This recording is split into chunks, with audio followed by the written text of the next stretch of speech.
CBS Sports HQ presented by Verbo. I'm Jeremy St. Louis. Happy to have you along. This next hour is all about the SEC title game coming up Saturday between LSU and Georgia. The Bulldogs listed as 17.5-point favorites, but don't let the numbers fool you. This game may be a lot closer than it looks.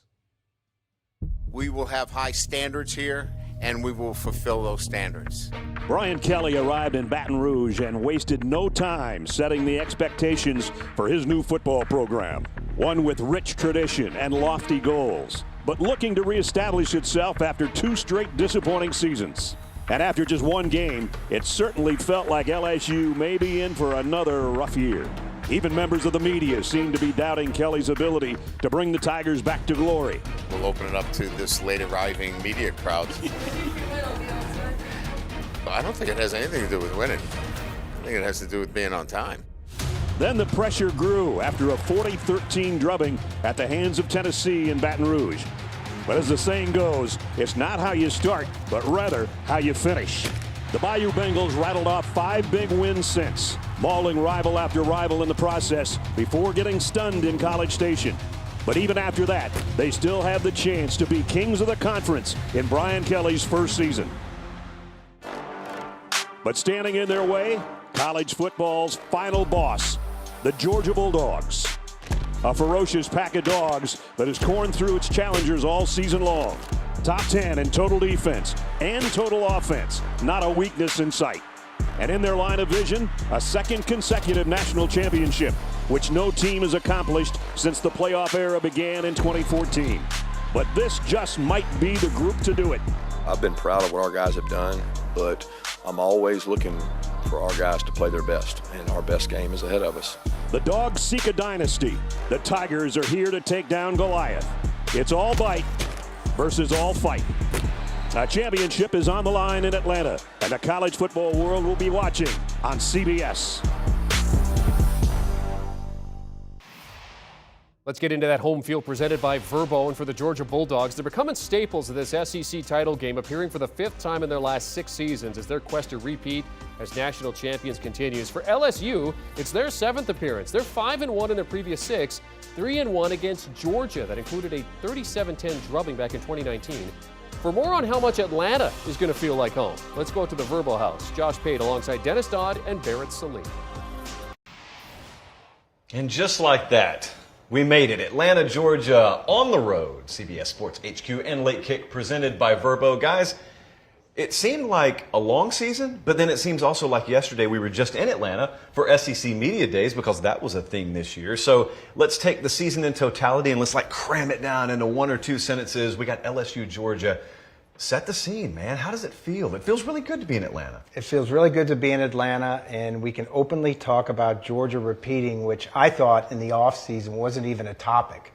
As the season's gone on, it has. Obviously, they're number 1. They're playing at a high level, but it's happened once since the mid-'90s with Nebraska, and obviously that was Alabama in 2010-11. No one still seems to be talking about it. This is a powerhouse until proved otherwise. Yeah. I think it's interesting because we have sort of every single storyline. We have Georgia obviously looking to repeat. We've got a Michigan team that, you didn't know if it was a one-hit wonder, but now it seems like it clearly is not a one-hit wonder. And then you have TCU. You have TCU, which nobody thought of when we were doing Big 12 championship picks. And here they are. And then finally, we still have some intrigue at the end of the season. And it's intrigue with a traditional program, a traditional power in USC. So to me, it's so fun because we've got every single storyline in the college football playoff discussion, which I think is really helpful for the sport. It's really interesting. Dennis just said something that if you're watching, it seems so commonsensical. Georgia's got a chance to repeat. Well, of course they do. But yet, you're also right in that it's not at the forefront of people's conversation right now. Who's going to make it in is. And so once we get past the SEC championship game, we're going to break down the game in a second. But if the Bulldogs, a 17-some-odd point favorite, do indeed win, I guarantee you it's going to have that dawn on you kind of feel of, oh, wait, are they about to win this thing again? And then the point spreads will come out, hypothetically, for the playoff. And, oh, they're going to be favored the whole way. And by the way, they've been favored by double digits every game this year. So let's talk about the Bulldogs here because they're pretty obviously in. Whether they win Saturday or not, it's a matter of seeding. And I know that's not necessarily fun conversation, but Dennis, do you think that really does anything to the psyche, or does Kirby pretty much have this team dialed in? I think he has it dialed in. I think we're seeing a glimpse of the future, what the playoff is going to be. These top 3 teams, they don't have to win necessarily. USC may not have to win. But I think Kirby has got this team dialed in. You and I were at the Tennessee game. That, to me, seeing them live for the first time this season and the way they tackle, that travels. That's every game. It sounds simplistic, but that's physically intimidating. Corners in space, Jalen Carter up the middle, and that's where it starts. Don't forget about the offense. So they can afford to lose. How about that one? Yeah. I think the interesting thing with Georgia is, Stetson Bennett still does not get the respect that he deserves and has earned. I think the Georgia offense is so different than an offense we've seen in a long time, because you have their top receiver. It's a tight end. It's Brock Bowers. And then you have Ladd McConkey, a true wide receiver. Their third leading receiver is running back Kenny McIntosh. And I think that the diversity in their receiving core is helpful for them to sort of overcome any adversity. But also, I think it's a detriment in terms of the respect that Stetson is getting. So, and maybe what they can do if they get into a shootout. So I think Kirby has figured this out. And I think more importantly, Todd Monken's figured this out. Let's just take ourselves back. If we can afford ourselves the opportunity to rewind 2020, 2019, we watch historic offenses. LSU 2019, historic offense. Alabama 2020, historic offense. And you've got first-round receiver talent just littering the field. Quarterback too, but first-round receiver talent.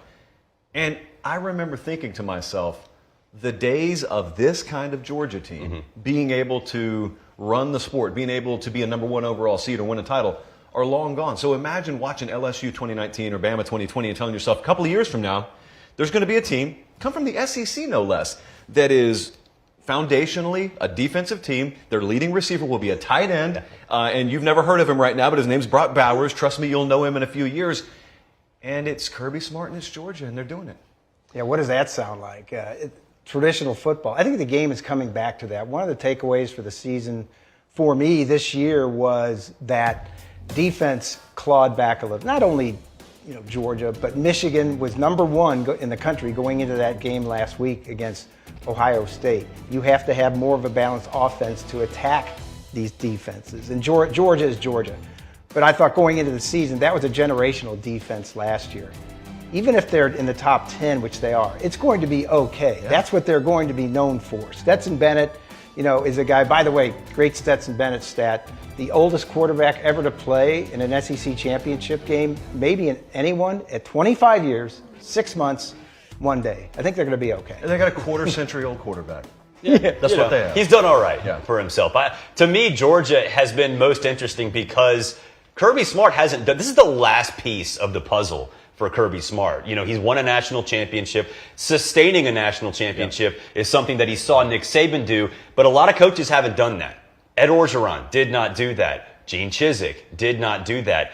The fact that Kirby has done it and done it with his target on the back, the target on his back all year long, I think, to me, if you're talking about a budding dynasty, Georgia right now, you can call them a legit budding dynasty because this is the last piece of the Kirby Smart puzzle. So over on the LSU side, the Tigers, an underdog because Georgia's really good, but also an underdog of this kind of margin because there are questions coming out of that loss to Texas A&M about the health of quarterback Jaden Daniels. And it's really, really hard to get information the week of a conference championship game. And trust me, folks, we've been trying with this team, with a bunch of other teams. So let's look at this team. I don't think any of us are about to paint a path if we don't get a healthy Jaden Daniels for LSU winning this game. Let's just say we do, though. What is the key for them being there in the fourth quarter? You don't have to predict the upset, but play that game of if it were to happen. Dennis, what has to go right? I told you before we went on the air that I think they need the Jaden Daniels from the Florida State game. Yeah. Even though they lost that game, it was like, whoa, here's this guy who went down each year. He was at Arizona State. His game got worse. They had coached him up pretty good, and then in subsequent games, we saw his running ability, and that's what I'm talking about. He was an okay passer at Arizona State, better passer at LSU. So I think they need him to be like that +1, which everybody so wants to have. Even Stetson Bennett isn't that +1. He'll come out of the pocket a little bit. He's one of the best in the country when he's at 100%. That's the question. I think for me, it's Jaden Daniels establishing himself on the ground, because that's sort of how this offense clicks. And mid-season, we didn't really think of Jaden Daniels as an effective passer. But that Florida game comes around, he establishes himself on the ground, and then the wide receiving core, it comes into play, and then Jaden Daniels becomes a true dual threat, to the point where we were kind of talking about him as a dark horse Heisman candidate about a month ago. So to me, on the ground, he's got to get it started and then use his running backs as a supplement. John Emery, Noah Cain, both of these guys have done a great job over the course of the last few games. Williams, obviously, his injury status, we'll see what happens there. But Jaden Daniels on the ground, he has to establish it early, and then we'll see if the LSU offense can click. Can you play bully ball against this Georgia defense? Because even with Jaden Daniels coming out of the pocket, it's going to have to be a sense of that. That's the question. Let me answer that question. No, you can't. So I think, I think the follow-up is, you remember when we were watching Ohio State-Michigan last week, and the way Michigan won. It wasn't just methodically going up and down the field. It was 4 or 5 big explosive plays, and they got about 35 points off of those. I'm not saying score 35 on 5 plays, but if they're going to score, once you get around midfield, once you get in plus territory, LSU's got to take the shot. Because that Georgia red zone defense is statistically what it is for a reason, and it's pretty impenetrable. I would not bank on myself having a lot of success down there. What I could do, though, is I could hit them over the top, or at least cross my fingers and hope I can, or maybe get explosive runs near midfield. It sounds counterintuitive, but they're probably more likely to score a little bit further away from the end zone, because that's the way Georgia's defensive profile stacks up. Okay, it's time to pick this game. Dennis Dodd, your first up. Really easy. Georgia to win.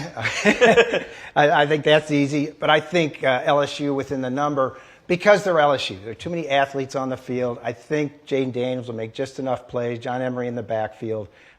They've got defensive players coming out the yin-yang on the defensive line. So I think they'll keep it close, and that's about as good as you can say about LSU right now. Yeah, I think it's going to be a lot like the Tennessee game for Georgia. You know, you had a team that in Georgia that dominated from the moment toe met leather. No one thought that Tennessee was in that game really at all. But then you see the score and you're like, all right, okay, Tennessee made it a little bit closer. No, Tennessee was out of that game from the get-go. I think this is going to be very similar. I think Georgia's going to stop Jaden Daniels on the ground, slow down that rushing attack, and really hold that offense down to a point where Georgia just suffocates them. That's what Georgia does. They suffocate you. So for me, I think you're looking at a 27-14 game. Georgia controls throughout, but LSU gets within that number. Yeah, I actually am going to ride with you guys. I think there's such a lonely feeling if you have bet Georgia and they actually get up early, but the up is like 19-3. Right. Because you know what's about to happen. First off, time is about to melt off of your wrist. And secondly, you've got a guy over there in Kirby Smart totally comfortable. 26, 27, 29, I'm fine with it. And so I'm right there in that like 30-14, 30-16 range, somewhere like that. And I think LSU plus the points is the pick. We're here in Atlanta, but we've also got other buddies talking about this game. You know, we got Chip Patterson and Tom Fornelli. You got Bud, you got Danny, the Cover 3 podcast, another in an assortment of the podcast products we offer here at CBS Sports and 24/7 Sports. Do you want a sports network that delivers everything that matters about the game? The highlights, the picks, the instant analysis, no yelling, no fake debates, no politics. Hit the subscribe button and never miss a moment.